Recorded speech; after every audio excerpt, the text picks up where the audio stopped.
Hello， 大家好，欢迎收看皇家现场，我是程远。今天给大家带来的呢是7月30号，也就是今天晚上才会发售，大家才会去抢的小米8透明探索版。然后我们可以看到这个外包装也是跟标准版有一些不同，盒子非常大哦。感觉还有一些亚克力玻璃的这个材质在里边。外表的这个膜感觉质量包裹感也是很好，包括它上面有一排一排的这个小气泡，用于防止这个后风的这个防伪。我们再来看一下标签之后，就给大家把它的膜撕开。小米8透明探索版，8GB 内存，128GB ROM 存储空间。这也是探索版唯一的一个内存组合的版本。好，接下来我们就来撕膜。哦，好像把包装撕烂了一些，不过不要紧，我们暴力一些。好，接下来我们就把这个推出来。好，我们把这个外边这个套推出来之后呢，第一眼就能看到这个透明探索版的背部的，这个透明的这个区域，透明的玻璃后盖。然后它其实里边还是有一层亚克力的玻璃，就相当于2个套，也是非常扎实的一个包装啊，转了转了。那么接下来就是小米8透明探索版的机身主体了，背面面向大家，可以给一个特写。包括上边的这个主 PCB 板，下边的电池以及最底部的一些小 PCB 板的结构，它其实在重量上，包括机身尺寸上，跟标准版的米8没有太大差别，但是看上去真的是要酷很多啊。我们先把这个机子倒出来，先看看有没有什么其他的配件。好，接着来看盒子的下方，哦，有一个雷军的签名，给大家快速念一下吧。在探索的路上，不断投入，不断努力，不断突破，哪怕只好1%。我们愿意投入100%和用户交朋友，做用户心中最酷的公司。不好意思，喷口水了。雷军，然后有他的签名。探索黑科技，小米为发烧而生。这底部应该是充电头和数据线，然后数据线的话是一个红黑配色的一个数据线。然后这边的话，应该我们主要是看看它有没有送透明保护壳啊，果然是有的。这些保修卡什么3包证明我们就不看了，主要是来看一下这个透明保护壳，然后还有一个 Type-C 的耳机转接线，还有一个卡针。透明保护壳背部是完全透明的这种硅胶的材质，然后中框的话还是这种黑色的硅胶的这种包裹的，包括按键部分也做了一些比较精心的一个处理。我们就先不套它，一会儿最后再给大家套上看一看效果。好，我们接下来就把配件放到一边，开始来看手机的主体。好，接下来我们就来看手机的主体部分。当然，首先要撕膜了，先撕掉双摄镜头的膜，一碰就掉了。然后接下来撕屏幕的膜，我们来感受一下这个声音啊。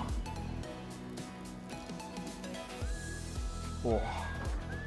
好，然后撕掉膜之后，我们接下来就长按开机，应该是有电了吧？没电就翻车了。有电。在它开机的这个过程中呢，我们来大体的看一下外观。其实正面还是这种刘海屏，包括下巴的宽度也是有一些的，跟标准版的米8是一样的。但是顶部的刘海的部分呢，它从红外的这种人脸的识别进化为编码结构光的一个3D 结构光的这么一个模块，在这个区域。背部的话，刚才我们开箱的时候已经看过了，还是这种竖排的双摄在左上角。上半部分的话是非常立体的一个主板的这么一个装饰性的主板，这一点我们稍后会详细的给大家介绍一下，它到底是一个真主板还是一个假主板。整个背面呢也是这种4曲面的机身的背部的弧线，中框的话应该是这种有些电镀工艺的金属的这个中框，底部的话没有耳机孔，只有一个 Type-C 的接孔。大家可以仔细观察一下这个 Type-C 接口的中间的这个板的这个部分，它也给做成了一个红色的，这些其实都是一些装饰的属性，包括双摄2个双摄的红色的一个小圆圈，然后还有电源键也给做成了这种红色的抛光的这个质感，然后包括背部一些高通骁龙的标识啊，基本上是一个这么一个红黑点缀的这么一个特色。好，接下来我们就进入到了系统的主界面，当然是MIUI 10了。但是我们目前的这个评测机可能不是最新的版本，我们稍后还是会更新到最新版本的MIUI 10，给大家做一个体验。好，那么接下来我们就来体验一下小米8透明探索版新增的2个识别的交互方式，一个是顶部刘海的3D 结构光，还有一个就是压感屏下指纹。我们进入到设置的界面，锁屏。我们先去先来体验指纹吧，我们就先看一下这个压感的指纹。好，接下来我就可以开始录入指纹了，稍用力按压此处。啊，就是我按压了之后，它会给我一个这种震动的压感的反馈。然后其实米8探索版的这块屏幕，它之所以能用到屏下指纹的技术，其实跟它采用了这种 OLED， 也就是 OLED 材质的屏幕有很大的关系。因为这种材质的屏幕，它的透光率要更好。屏下指纹的原理，现在升级到第3代的原理，其实它是一个拍照，然后再进行指纹识别比对的这么一个技术原理。好，接下来我的指纹就已经录入完成了。比方说，它也是有一个 OLED 的局部点亮的特质，它会这儿有一个指纹的标识，我们再用力按下，它会给我一个震动的反馈，然后直接就进入主界面了。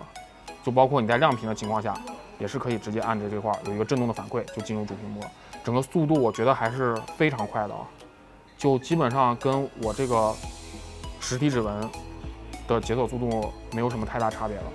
虽然它是压感的这种屏下指纹，但是压感的区域只有指纹解锁的这个区域，然后屏幕的其他区域其实是没有压感的，这个要给大家稍微说明一下。那么接下来我们就来体验一下另外一种生物识别的方式，也就是3D 结构光。我们先输我们刚才设置的密码，然后我们现在要添加3D 人脸的数据，我会稍微往我的脸部这边移动一下。其实这个录入的过程，把我的脸，它会让我先向右转头，低头，抬头，啊，3下就录入完成了，还是很快的。它其实并不，首先它跟 iPhone X 相比，它并不需要你去这样去转动头部，相对来说，录入的速度还是比较快的。好，我们现在是一个息屏的状态，我们点亮屏幕，哦，一下就解开了。再来给大家看一下啊，就这时候我没有用到指纹识别，我直接让它识别我的人脸进行解锁，也是很快的。我觉得这个速度甚至要比指纹识别更快一些。为什么呢？因为指纹识别我还需要有一个按压的那么一个过程，这个可能需要消耗0.2秒到0.3秒，就我得按下去之后它才会识别。但是如果直接面部识别的话，它直接就进入了，是一种无感的这么一个交互的方式。然后另外在支付上的话，目前小米8探索版的支付还是不能用到这个编码结构光的3D 结构光，还是用到了屏下指纹，因为毕竟指纹相对来说还是更安全一些。好，以上就是我们本期皇家现场关于小米8透明探索版的一个开箱体验，包括我们刚才也试过了3D 结构光的解锁，屏下压感屏下指纹的这么一个体验，都还是非常快的，非常不错的。然后另外最后在结尾我们再说一下这个透明探索版的这个后盖，我们可以看到，首先它这个整个玻璃盖板是透明的，其实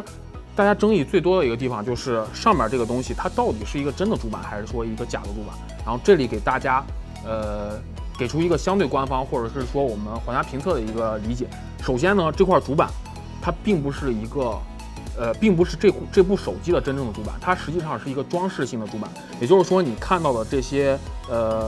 骁龙的这个部件也好呀，或者是这些排列也好呀，它其实并不是真正的主板的排列，主板还是在这一层铜板的下方。但是另外一方面呢，这枚装饰性的主板它所采用的工艺，包括它上边的这些电容电阻的模块，包括它 SMT 车间的这个表面封装的这个流程，跟一块正常的主板所经历的都是一模一样的。所以在这个装饰的工艺或者说这个外观的工艺上，它还是很酷的，还是完全符合一块主板的这个我们去定义一块主板的标准的。它并不是像之前发布会上大家说，哎呀，只是一个贴纸，对吧？还是很酷的一个这么一个外观装饰性的一个，不能说是黑科技，只能说是一个很酷的这个外在的一个表现吧。但是其实这部手机最核心的、真正能展现它的技术或者说是实力的地方，其实还是结构光、3D 结构光和压感的屏下指纹，这是它最核心的技术。像其他的一些硬件，骁龙845呀、8GB 的 RAM 呀、128G 这种128G 的大流量存储啊，这都是常规操作了，没有什么好说的。好了，那么最后呢，关于这款小米8透明探索版，大家有什么想问的，欢迎关注皇家评测的微博、微信，在评论区里边与我们积极的留言互动。然后我是写评测的冲远，然后我对面是请叫我咖啡壶，也可以关注我们个人的微博，问一下我们两个算是第一波体验的这个感受吧。然后最后祝大家7月30号今天晚上人人都抢到，你们能抢到算我输。好，拜拜，我们下期再见。